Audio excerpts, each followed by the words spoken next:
Eto nga pala yung ginagamit naming CR every time na pupunta kami dito sa may Calamansi Farm ng kakilala namin para magpitas. And makikita nyo naman super dumi na since hindi na gaano nagagamit. Kaya inisipan ko linisin gamit tong powerful cleaner, and maganda kasi dito kahit hindi mo na siya gamitan ng brush is kaya pa rin niyang linisin or tanggalin yung mga stain ng bowl natin. So ito lalagyan na natin.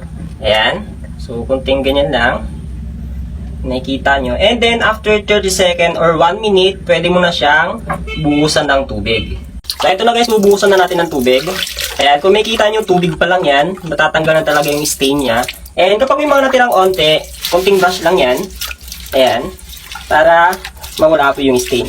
And, kung mapapansin nyo, hindi po namin madalas magamit to, kaya yung stain talaga niya is kapit na kapit. Pero tignan nyo naman, talagang nawawala yung stain ng bowl natin. Yung isang piraso po nito, nagkakahalaga po siya ng 158 pesos. Pero para mas makatipid ka, bili mo na lang yung tatlo kasi nagkakahalaga lang po siya ng 358 pesos. So parang naging free na lang po yung isa kapag tatlo na yung binili mo. And guys, mas safe po itong gamitin kaysa mga Clorox or muriatic acid. So yun lang guys, pag gusto nyo bumili ng toilet powerful cleaner natin na pwede mo rin magamit sa mga tiles o pader ng CR natin, ilalagay ko na lang po yung mga link nito o yung link nito sa may yellow basket para makapag-check out na rin po kayo. Okay?